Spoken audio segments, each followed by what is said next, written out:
Salam alaikum, Azulfillaoun, bonjour.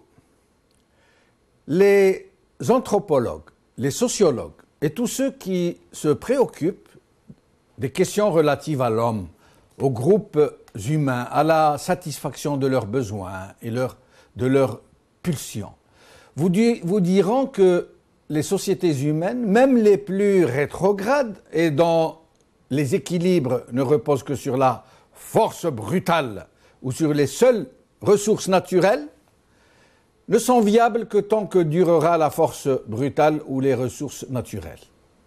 Il n'y a pas d'autre ciment qui les tienne.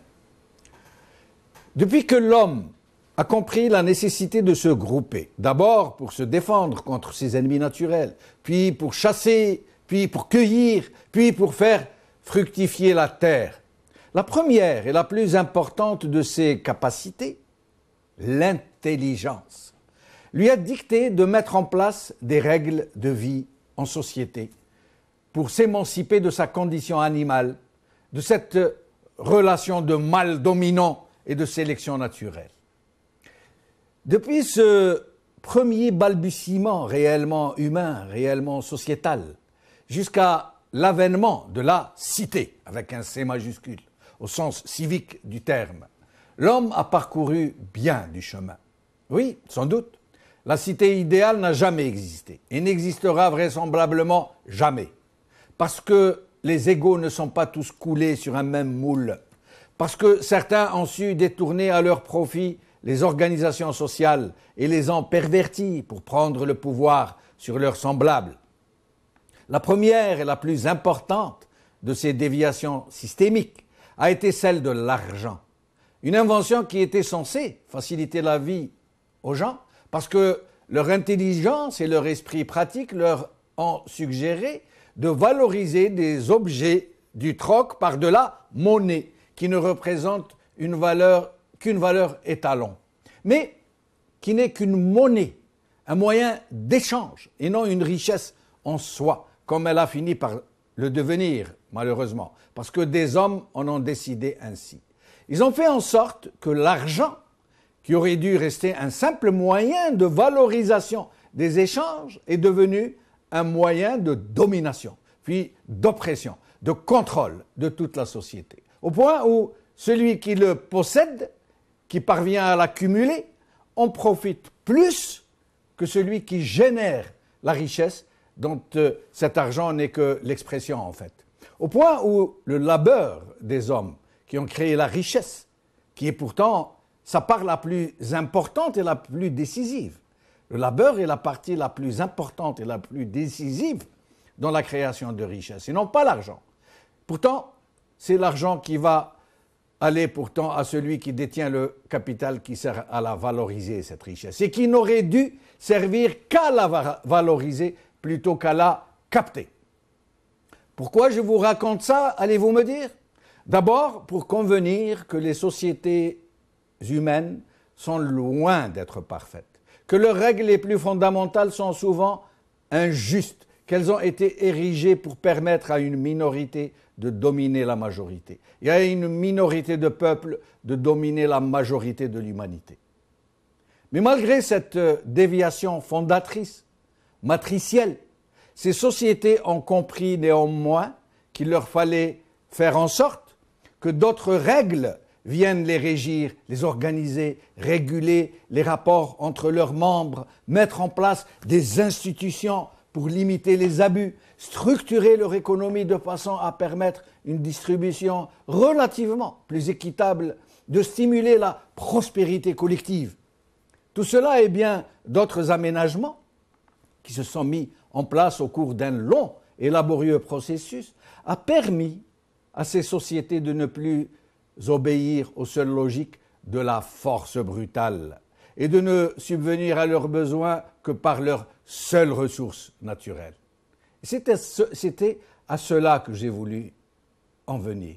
C'était pour faire le très pénible constat qu'en 2015, notre société malgré tous ces dehors modernes, les voitures de luxe qui encombrent son projet du siècle, les matchs de football entre Roul et Tawfiq, les marchés Taïwan, les bazars Dubaï, les gasbatek où les bagarres font tabrihat en euros, les bateaux qui sont en rade et qui attendent de décharger leurs milliers de conteneurs quotidiens et les milliards de dollars qui servent à payer, depuis les fruits exotiques jusqu'à la farine qui sert à produire le pain, en passant par les médicaments et presque tout ce qui se consomme dans le pays, la société algérienne continue de ne reposer que sur ces très archaïques supports que sont la force brutale pour régir les rapports sociétaux et le recours aux seules ressources naturelles pour vivre. Et s'il y a un seul aménagement moderne qui ait été introduit dans cette société restée primitive malgré ses dehors, alors c'est le mensonge systémique qui est devenu le fondement de tout l'édifice. Un mensonge qui se décline en autant de constructions aussi savantes qu'elles sont fondamentalement fausses. Depuis les élections, les institutions, la constitution, la loi, la justice, l'armée, la presse, Sellel, Roul, Saadani, le faux président, le vrai faux président, Madame Dalila, Triglissi, tout le reste. En façade, tout existe, copié à l'identique sur ce qu'ont produit les sociétés relativement développées.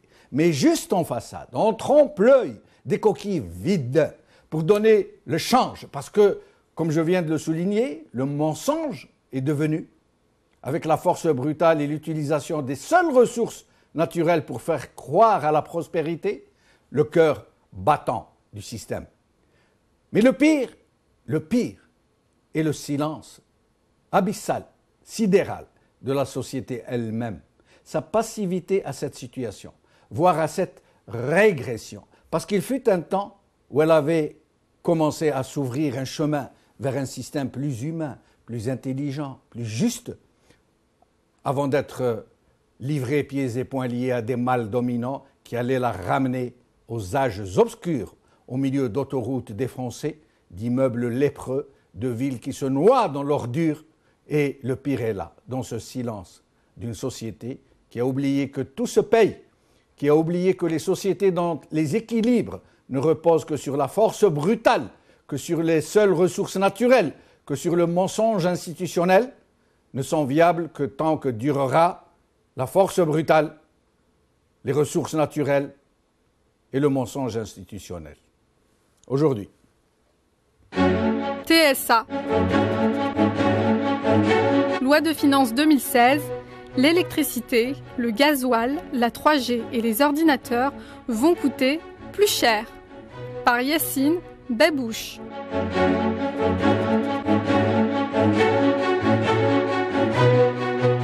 Le quotidien d'Algérie.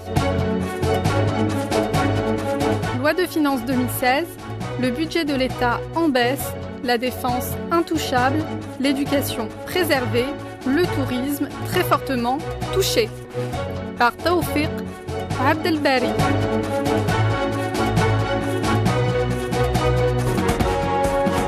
L'expression. Projet de loi de finances 2016, coupe budgétaire et hausse de la TVA. Par Saïd Mekki. Avec nous aujourd'hui, par ordre alphabétique, Ali Benouari, ex-ministre du Trésor, Hassan Haddouche, journaliste, Faisal Mattawi, journaliste, Sami Osaddiq, coordinateur Ibtikar. Mes collègues journalistes commenteront les déclarations de nos deux invités et leur poseront des questions, s'ils le souhaitent, bien sûr. Avant de les recevoir, j'aimerais présenter mes condoléances à notre collègue Aboud Hicham, dont nous venons d'apprendre qu'il a perdu sa mère. Baraka fi rasak, Rabbi rahma wa sa'liha, Inch'Allah. Ali Benouari, merci d'être avec nous. Bonsoir Si Jamel, le plaisir est partagé. Merci. D'abord, avant d'en venir au sujet qui nous intéresse aujourd'hui, nous avons appris que Tala el-Hurriyat de Ali Benflis a été agréé. Et le vôtre, est-ce que c'est toujours en rade, comme on dit? Toujours en rade. Pourquoi alors Nida al-Watan, votre parti a été passé aux oubliettes alors? Vous savez, je ne veux pas commenter le pourquoi de l'agrément des autres partis, mais j'aimerais dire qu'on ne peut pas mépriser le peuple en l'écartant des décisions qui le concernent, et en même temps, puisqu'on va parler de loi de finances, vouloir son bien en matière économique et sociale. Le fait de priver un citoyen honorable de son droit de créer un parti, qui est un droit constitutionnel, me semble aussi grave que si on privait tout un peuple de l'exercice de ses droits. Et puis, j'aimerais quand même rappeler que ce droit, les Suisses n'ont pas hésité à me le donner, à moi, un Algérien, pour le représenter au Parlement fédéral. Ouais. Quelle honte que dans mon pays d'origine, le pays qui m'est cher et qui nous est cher à tous, ne me donne pas ce droit, le droit de déposer un dossier. Et vous me donnez l'occasion aussi de m'étonner qu'aucun parti d'opposition ne s'est solidarisé ou n'a exprimé la moindre indignation à l'égard de ce scandale qu'on n'a jamais vu. Jamais on n'a vu un tel scandale.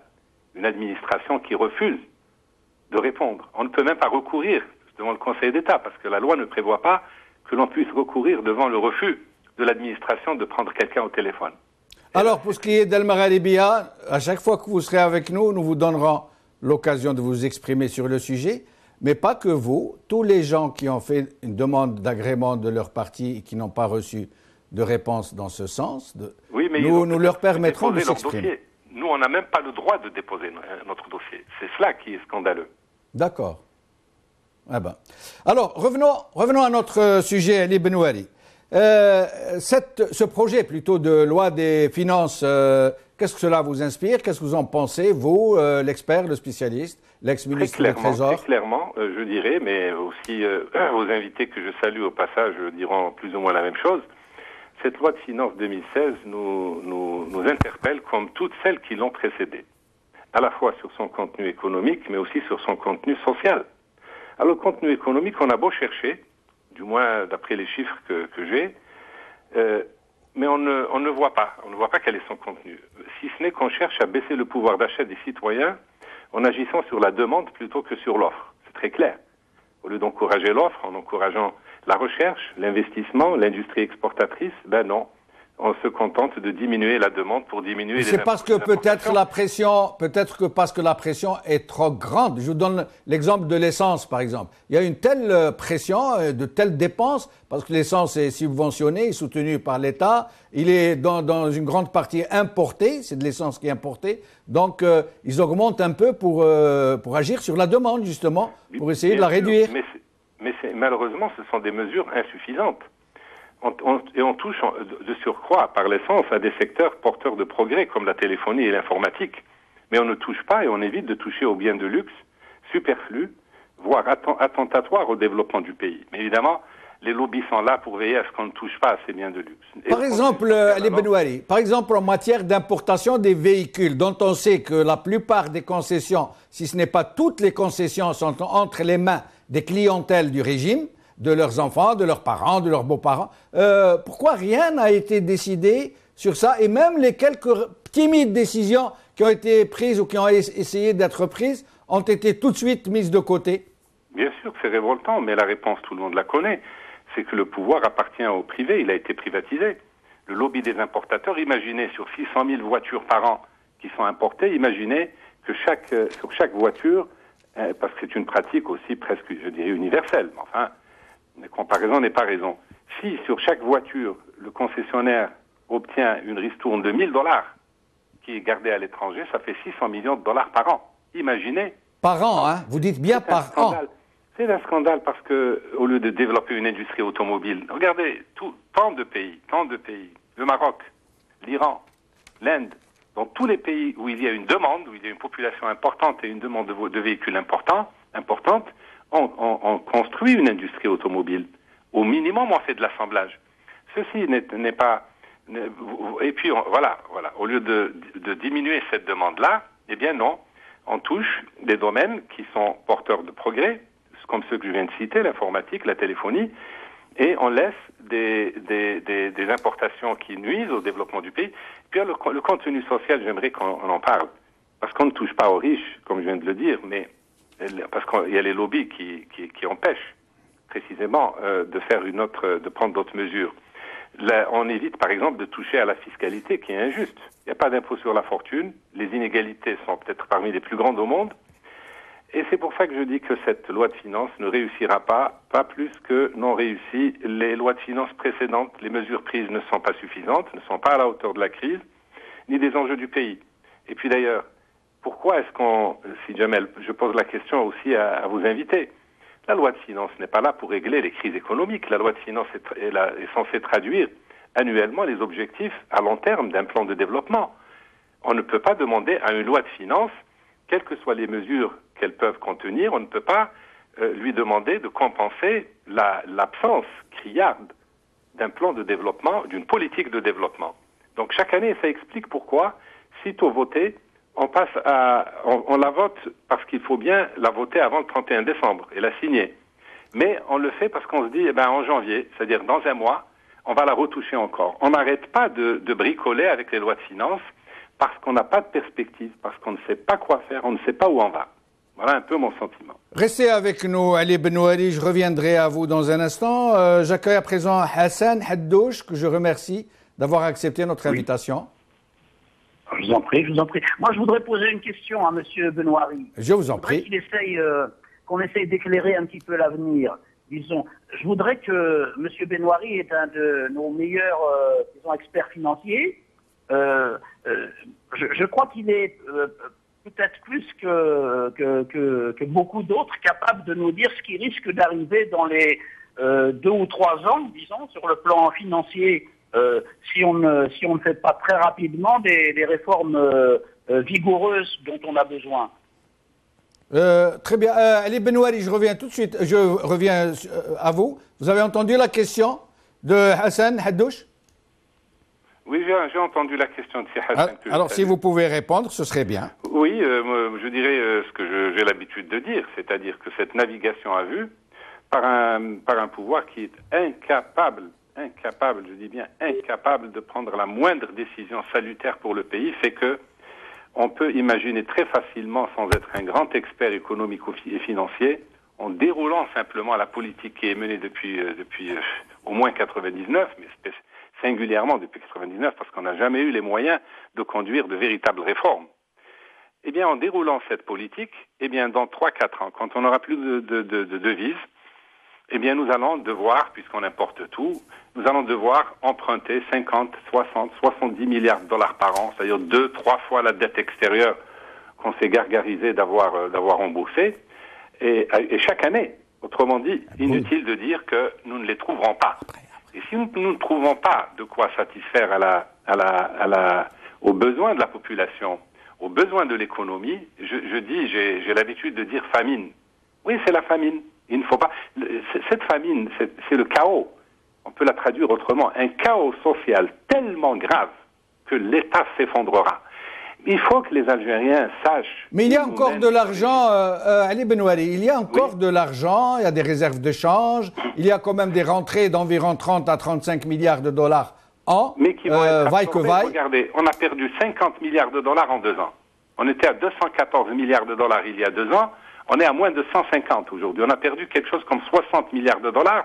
J'avais lancé l'alerte il y a 2 ans quand on était à 214 milliards de dollars et j'avais prévu tant qu'il restera un dollar en caisse, ce pouvoir ne changera pas.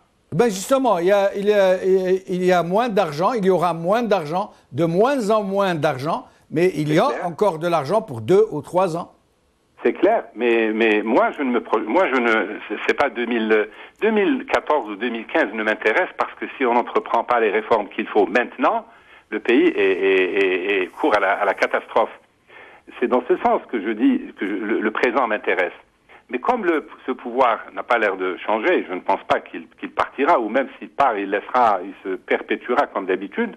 Et alors on peut, si Hassan et tous les esprits éclairés, raisonnables de ce pays doivent impérativement mobiliser leurs énergies et leurs ressources pour prévoir ce qui va se passer en 2019. Moi je dis, et je mets au défi n'importe quel économiste sérieux de me prouver qu'avec la politique actuelle, le pays n'éclatera pas, ne s'effondrera pas en 2019. Ça sera le chaos.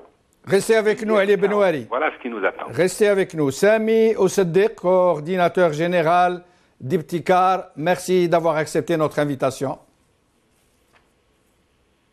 Sami. Merci. Je salue également vos invités et vos téléspectateurs. Merci, Sami Ousseddiq. Alors, première question, votre sentiment général sur ce projet de loi des finances, sur cette première mouture? D'accord. Écoutez, beaucoup de choses ont été déjà dites et je souscris à bon nombre d'entre elles, si ce n'est quasiment toutes. Ce qui a été dit en matière effectivement de loi de finances, je crois qu'il faut restituer à vos téléspectateurs qu'est-ce qu'une loi de finances, tout d'abord. C'est la recette et les dépenses de l'État qui permettent de déterminer un budget. Qu'on soit bien clair là-dessus, c'est-à-dire qu'une loi de finances règle annuellement, même pas annuellement parce que tous les ans nous avons des lois rectificatives, règle annuellement un peu, je dirais, comment l'État va gérer un peu son argent, ce qu'il a. Or, aujourd'hui, ce qui manque au-delà de ces lois de finances, parce que je pense que c'est développé chez nous un fétichisme de la loi de finances. On parle souvent de la loi de finances en oubliant que cette loi de finances, normalement, dans un État, je veux dire normal, doit s'enchâsser dans une stratégie, dans une vision économique, je dirais même politique et sociale. Chez nous, aujourd'hui, pour ma part, je n'en vois pas. Je ne vois ni vision politique, ni stratégie économique. Je n'en vois même pas les débuts. Je ne vois que des mesures incohérentes, des mesures qui en elles-mêmes ne sont pas porteuses d'un avenir. Et c'est ça véritablement le problème qui se pose à nous. Et sur cette loi de finances qui arrive, bien évidemment, elle est là pour nous dire comment l'État va distribuer un peu ou va trouver l'argent. Et là, j'ajouterai un point qui me paraît essentiel, c'est qu'aujourd'hui, la fiscalité de l'État, hors hydrocarbures, elle n'a pas lieu, comme dans d'autres pays normaux, je dirais, sur la production de richesses. Sur quoi est basée la fiscalité de l'État? Sur les salaires, je dirais, et sur le commerce et les importations. Ça veut dire que l'État va ponctionner ce qu'elle donne à travers la rente, ce qu'il donne à travers la rente. Donc, ce n'est pas une vision qui me paraît intéressante. En plus, je pense qu'il faudrait véritablement avoir une stratégie en termes d'industrie, qui n'apparaît pas là. C'est bien d'avoir un taux à 19%, mais s'il n'y a pas de mesures qui permettent véritablement de mettre en place des mesures incitatives, une stratégie pour produire localement. Mais justement, Sami Ousseddiq, s'il n'y a pas de politique générale, de stratégie en matière d'industrialisation, d'agriculture, d'hydraulique, comment voulez-vous qu'une loi des finances puisse les mettre en place, puisse les suggérer? Mais c'est bien ce que je vous dis, c'est qu'il manque d'abord une stratégie. Alors, peut-être avant de parler de la loi de finances, posons-nous la question de cette stratégie que personne ne voit. En tout cas, moi, je ne la vois pas arriver. Et je dirais à partir de ça, compte tenu effectivement que ce pouvoir que j'appelle la matrice, et ça a été dit, va se perpétuer jusqu'au dernier dollar en caisse. C'est peut-être à nous de prendre la responsabilité, nous, personnes en dehors de cette matrice, de coordonner, de coaguler nos initiatives, nos pensées, nos idées, pour véritablement bâtir, forger un contre-pouvoir. Comment, Sami Ousseddiq, de façon concrète, les Algériens vous écoutent en ce moment, alors dites-leur comment fonder ce genre de vision, ce genre d'initiative, ce genre de dynamique? Écoutez, je pense qu'il y a bon nombre d'Algériens qui ont un niveau d'excellence, je veux dire, assez élevé pour ensemble proposer ce programme-là. Et je crois qu'aujourd'hui, si nous restons divisés par rapport à une matrice qui a, elle, véritablement gardé à l'esprit que ce qui unit chacun de ses membres est plus important que ce qui les divise, malgré ce que l'on nous dit aujourd'hui, si nous ne prenons pas en compte cela, je crois que malheureusement, il n'y aura pas de projet alternatif à cette matrice qui arrive au bout du compte, parce que ce soit idéologiquement, que ce soit symboliquement, que ce soit en termes de ressources financières, cette matrice a connu 3 séquences. Celle de l'abondance, celle de la rareté et aujourd'hui celle de l'épuisement. Nous sommes à la dernière phase de l'épuisement. Or, lorsque cela va arriver, ce chaos qui a été décrit, lorsqu'il va arriver, si nous n'avons pas effectivement déjà pensé ensemble quelque chose à présenter au peuple algérien, aux citoyens algériens, je pense que malheureusement on va retomber dans un aventurisme qui fera que cette période qui est passée, nous la regarderons peut-être avec nostalgie. Restez avec nous, Sami Ousseddiq. Je reviens à Hassan Haddouche. Un commentaire à ce que vient de dire Sami Ousseddiq, des questions à les poser éventuellement? Non, moi je voudrais lui poser la même question, lui poser la même question que celle que j'ai posée à M. Benouari. Lui, dans quel disons, comment dire, dans quel horizon temporel, lui, est-ce qu'il envisage, disons l'apparition du chaos dont il parle? Est-ce que c'est quelque chose qui va se produire dans 3 ans, dans 5 ans, dans 10 ans? Et quel est le mécanisme de ce dérèglement de l'économie et de la société algérienne qui risque de se produire si on fait rien? Merci. Alors, Sami Oussedir, donc la question est simple. À votre avis, quand pourrait se produire ce chaos annoncé et de quelle façon pourrait-il se produire? Écoutez, préalablement, je vous dirais qu'aujourd'hui, on soulève une question économique. Mais la crise est multiforme. Elle est autant politique qu'économique que sociale et culturelle. Ça veut dire que ça va être la conjonction de ces crises.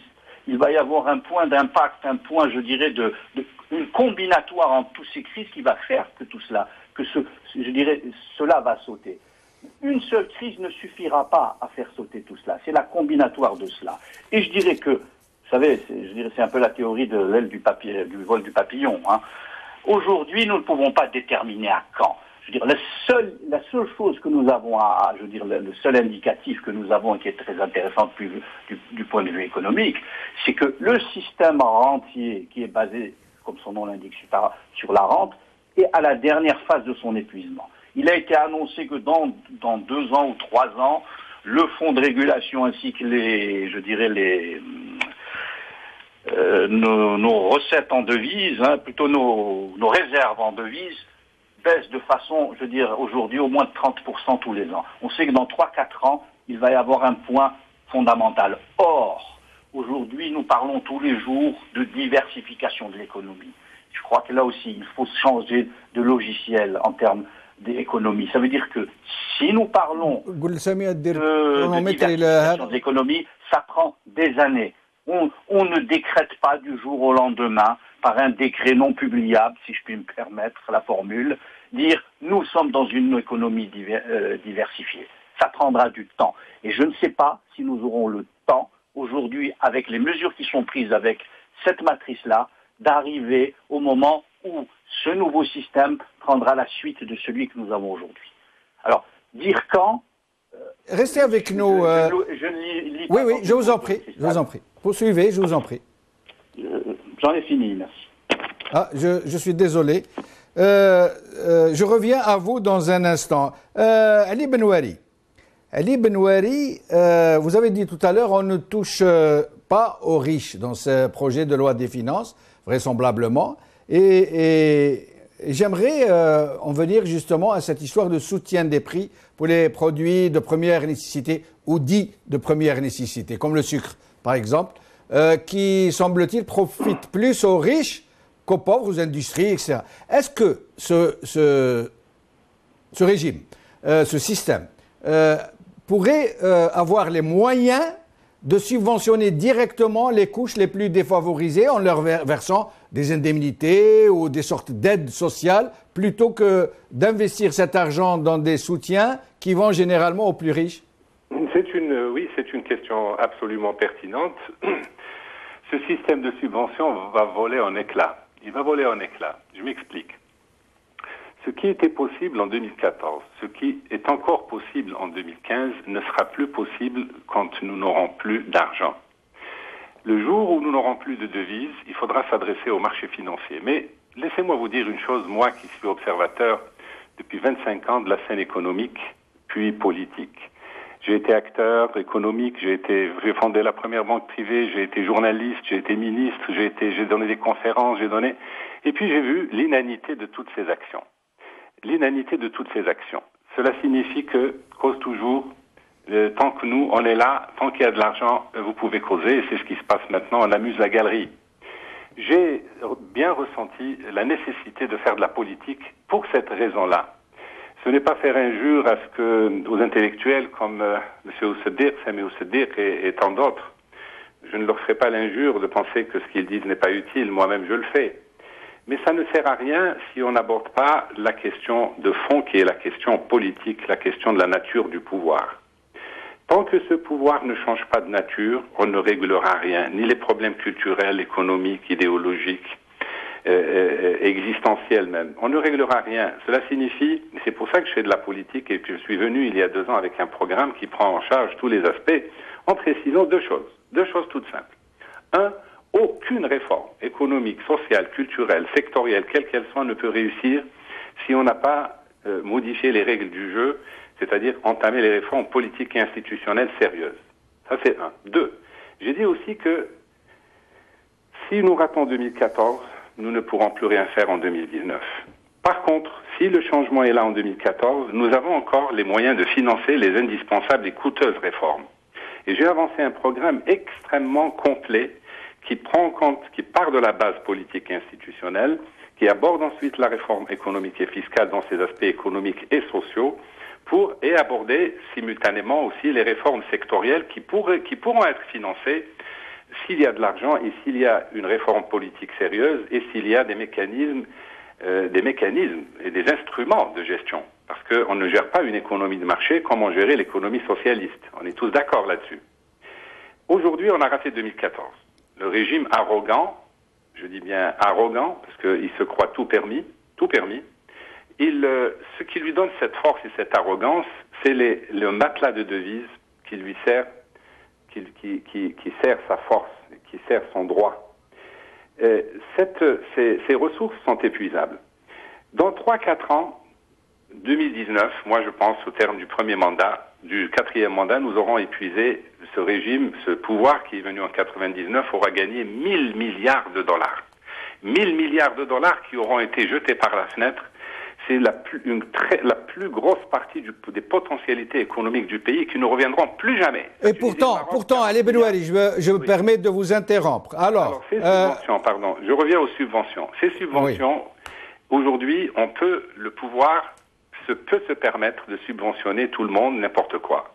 Quand il n'y aura plus d'argent, il n'y aura de devises, il n'y aura plus de dinars. Il ne pourra plus rien subventionner. Et c'est là où je parle de chaos. Mais pourquoi la planche à billets, ils pourront toujours avoir recours à la planche à billets, quitte à faire exploser l'inflation? Mais ils y pensent, ne vous en faites pas. Ils y ont déjà recours. Ils vont y recourir dès cette année. Le Trésor en déficit, le budget en déficit, pour financer le déficit budgétaire, ils vont lancer des emprunts publics de bons du Trésor, etc. Ou ils vont financer par la création monétaire. Ils vont également, notez-le, ils vont chercher à s'endetter sur les marchés extérieurs, sans honte, toute honte bue. Ils vont chercher à financer par l'emprunt extérieur ce qu'ils payaient sur concours. Je reviendrai à cette question d'endettement tout à l'heure, si vous le permettez, Ali Benouari, dans un moment. Restez avec nous. Je vais laisser Hassan Haddouche commenter ce que vous venez de dire. Peut-être vous poser une ou des questions. Hassan? Oui, moi je voudrais interroger M. Benouari justement sur ces perspectives en matière d'inflation. Parce que moi j'ai l'impression que ça va être un des outils privilégiés qui vont être utilisés dans les années à venir par le gouvernement algérien. Disons que là, pour régler les problèmes de finances publiques, de déficit budgétaire, donc on a commencé à dévaluer le dinar, disons, de façon assez significative. Ça provoque donc un afflux de ressources en dinars dans les recettes budgétaires, un afflux qu'on peut qualifier d'artificiel, et dont la conséquence va être une inflation importante dans les mois qui viennent. Je voudrais connaître justement quelles sont les prévisions de M. Benouari dans ce domaine pour les mois et pour les années qui viennent, pour disons la fin de cette année 2016-2017. Quelles sont les perspectives qui lui apparaissent probables en matière d'inflation, en matière de développement de l'inflation en Algérie? Ali Benouari, en vous priant de répondre assez brièvement, 2 minutes, pour pouvoir répartir le temps d'intervention entre les différents invités. Je vous en prie. Vous m'entendez? Oui, nous vous entendons. Je pense qu'il n'est pas inenvisageable. Il ne serait pas étonnant qu'on ait une inflation de 10, 20, 30, 40, 50%. Ça ne me semble pas du tout à exclure. Prenez, c'est en relation, bien entendu, comme vient de le dire, c'est Hassan, en relation directe avec le niveau du dinar, le taux de change du dinar. Il n'y a pas d'autre alternative que de réduire la demande par une dévaluation. Cette dévaluation, soit elle est entreprise, comme ils sont en train de le faire, de manière volontaire, de manière graduée, de manière sournoise, je dirais perverse, soit elle nous sera imposée par les marchés financiers. Dès qu'on se remettra à emprunter, on nous indiquera la porte du FMI et qui nous obligera à dévaluer. Je vous rappelle un chiffre à nos amis, aux amis qui nous écoutent. Il y a 20 ans, le dinar valait 4-5 dollars. Le dollar valait 4-5 dinars. Il en vaut 100 aujourd'hui. Cela signifie une dévaluation de 2000%. La population a doublé entre-temps. Si nous revenons aux recettes d'exportation d'il y a 20 ans, prenez en compte le doublement de la population, les nouveaux besoins qui sont apparus, qui sont devenus incompressibles, et vous en tirez sans peine comme conclusion que le dinar va dévaluer de 2000% de manière facile. 2000%, c'est 20 fois plus. Cela signifie que tous les biens importés, c'est-à-dire la quasi-totalité de ce que nous empruntons, va augmenter de 20 fois. Bien entendu, le pouvoir cherchera à subventionner. Et comme nous importons tout, y compris le pain, même si ce n'est pas dit, donc le pain va augmenter 20 fois. On pourra mettre de l'essence. Pardon ? Les gens mangeront moins. Oui. Il y en a qui ne mangeront pas du tout. Les gens se soigneront moins, il y en a qui ne pourront plus se soigner.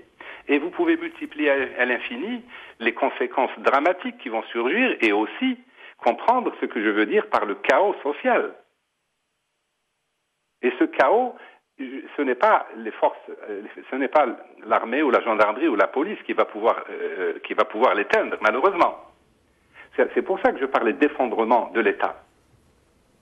Et je dis, tenez, vous m'entendez ? Oui, on vous entend très bien. Une chose qui va peut-être étonner beaucoup de monde, en tout cas qui va les interpeller. Aujourd'hui, nous sommes peut-être le 8e importateur d'armes au monde. Nous avons une armée très bien équipée, c'est tant mieux. On pourrait dire tant mieux. Comment est-ce qu'on va pouvoir alimenter cette armée? Comment on va pouvoir continuer à équiper cette armée, à acquérir les pièces de rechange, le matériel, rien que pour entretenir les moyens militaires que nous avons aujourd'hui? Comment on va faire pour payer les militaires, les policiers et les gendarmes, dont je rappelle que le poids de leur salaire, le budget de fonctionnement de dépenses, en dépenses sécurité, c'est-à-dire intérieur et défense, représente 2 fois, le budget des 11 ministères les plus importants. 2 fois le budget des 11 ministères les plus importants, y compris l'éducation. Alors imaginez les conséquences les conséquences qui vont s'abattre également sur nos capacités à assurer la sécurité du pays, aussi bien intérieure qu'extérieure. Et c'est pour ça que ce discours que je tiens s'adresse également à la défense nationale. Je leur dis, ne croyez pas que vous êtes à l'abri dans vos casernes. Ne croyez pas que votre budget ne sera pas rogné, ne sera pas touché. Parce que pour l'instant, comme tout le monde a pu le constater, le budget militaire augmente, et le budget sécurité en général, augmente d'année en année. Il n'est discuté ni par le Parlement, personne ne discute le budget militaire. Alors, la conclusion, c'est que ce chaos n'épargnera personne, pas même nos capacités de défense. Restez avec nous, Ali Benouari, Sami Oussaddiq. J'aimerais vous poser une question sur l'endettement.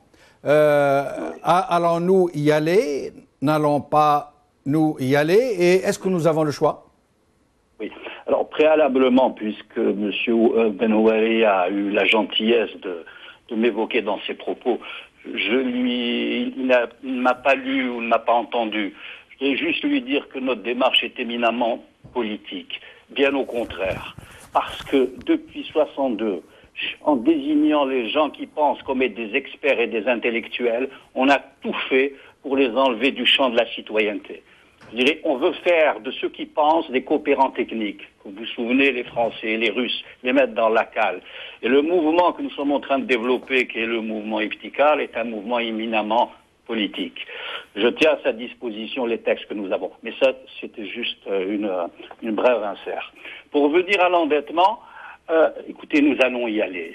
C'est une évidence. Moi-même, il y a 2 ans, dans un document Reset Algeria, lorsque le baril était à 131 $, je disais qu'à moyen terme, nous retournerons sur le marché de l'endettement. Nous retournerons d'abord, d'une certaine façon, dans l'endettement public localement. Cela a été dit, nous allons effectivement lancer des des emprunts obligataires, des bons du trésor pour essayer de combler un peu nos ressources. Mais dans quelques temps, et dans un temps rapide, nous allons aller sur le marché international. Et nous allons aller sur le marché international dans les pires conditions. Parce qu'encore une fois, je crois que nous n'allons pas aller, si vous voulez, en position de force. Parce que bien ce que nous allons emprunter ne va pas être, je dirais, de la dette positive, de l'endettement positif. Je m'explique. Lorsque vous vous endettez pour construire un bien d'équipement qui va produire de la richesse, je dirais, c'est un endettement positif. Nous allons emprunter pour, passez-moi l'expression triviale, pour manger, pour payer des salaires. Donc c'est un argent qui ne va pas nous permettre de créer des richesses, mais combler un peu nos problèmes de portefeuille. Est-ce qu'il ne serait pas plus intelligent d'y aller maintenant, dans la position où nous sommes maintenant, plutôt que d'attendre de ne plus avoir le choix? Écoutez, aujourd'hui, moi je crois, au-delà des chiffres, je crois aux dynamiques et aux trajectoires. C'est bien de dire les chiffres en termes d'endettement ou autre. Aujourd'hui, la dynamique dans laquelle nous sommes est une dynamique, je dirais, extrêmement négative. Les marchés le savent. Aujourd'hui, d'une certaine façon, tous les marchés connaissent la situation de l'Algérie, connaissent, je dirais, le rating de l'Algérie, connaissent les perspectives de l'Algérie. Alors, je pense que ce qui pèse encore sur nous, ce qui est le plus important, et j'y reviens parce que c'est essentiel, c'est comment nous allons remettre en place un début d'économie qui produit localement.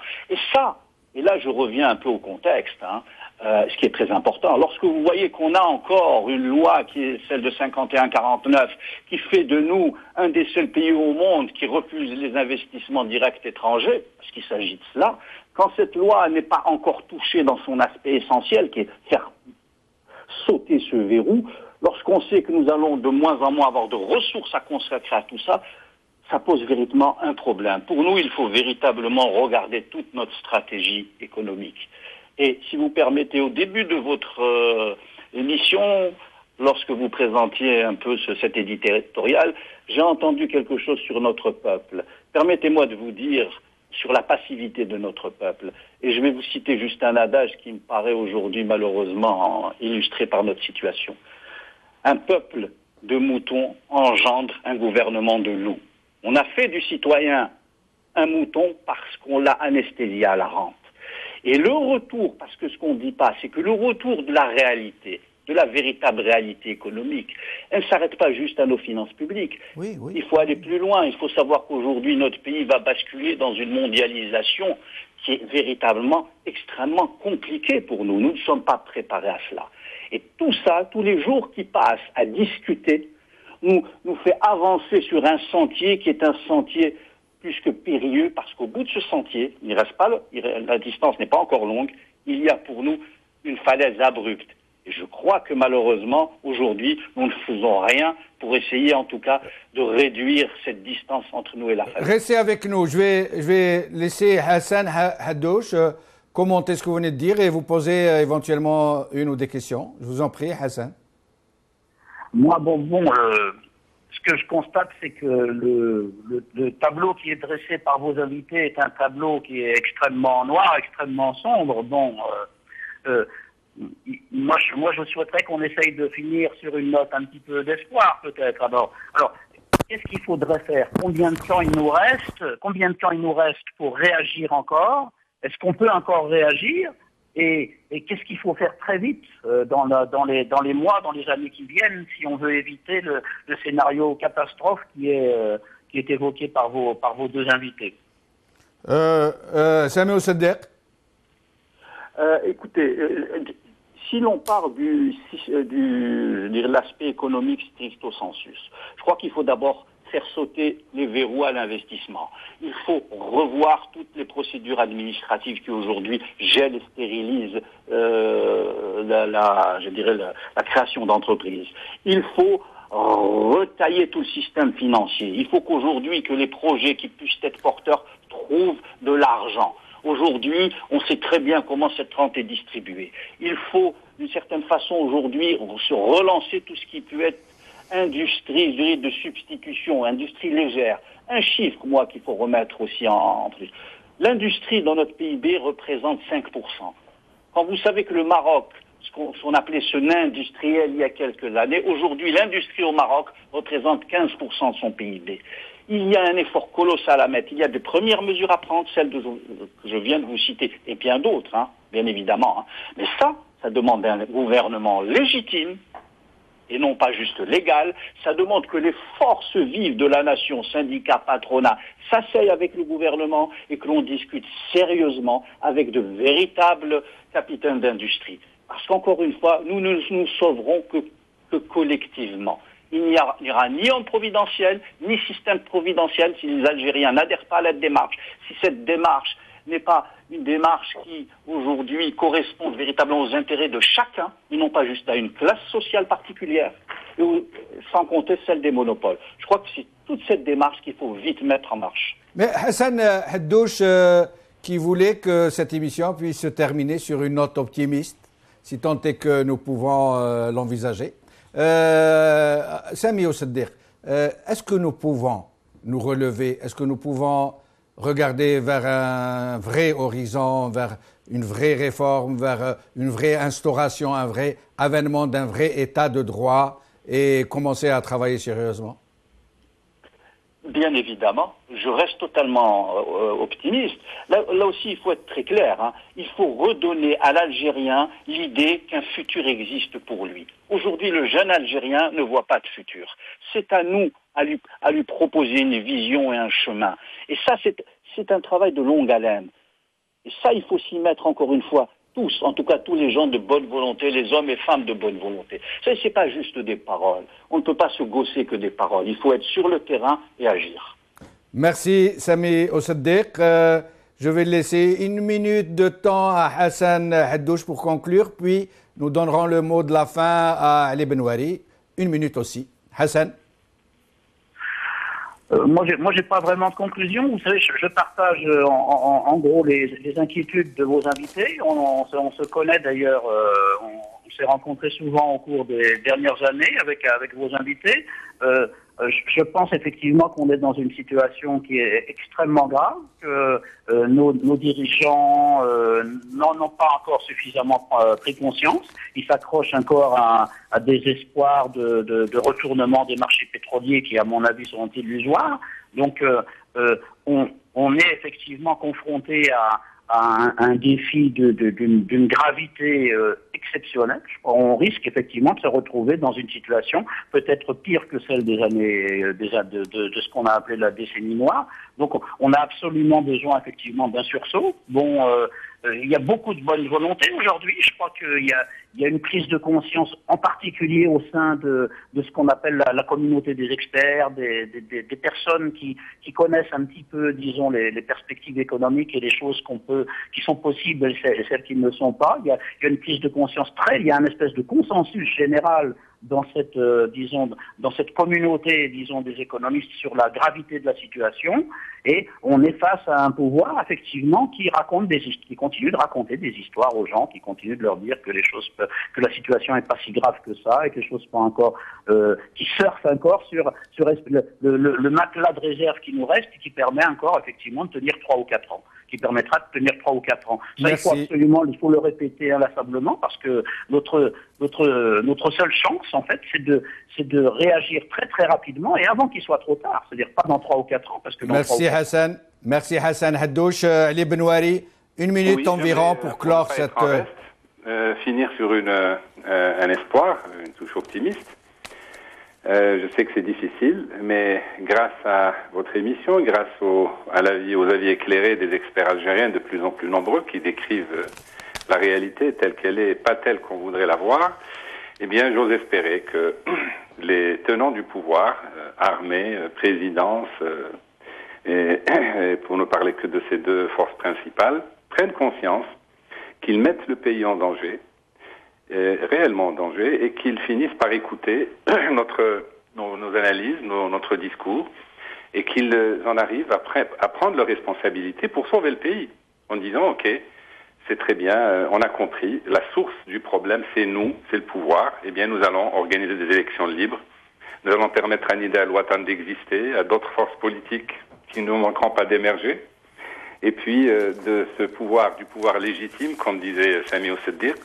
À ce moment-là, on pourra envisager les solutions de fond mais il ne faut pas tarder parce que il faudrait que le pouvoir sache que s'il traîne encore, s'il reste encore quelques années au pouvoir, ça en sera fini de l'État algérien. Oui, je suis optimiste parce qu'il y a toujours de l'espoir que les décideurs, ce qu'on appelle les décideurs, prennent enfin conscience du danger qu'ils font courir, que leur régime fait courir au pays. Voilà. Merci Ali Benouari, merci Hassan Haddouche, merci Sami Ousseddir. Je suis désolé de ne pas avoir pu joindre Faisal Mattawi. Cette émission est donc terminée. Merci de l'avoir suivie. Salam alaikum. Qawala khair. Bislama.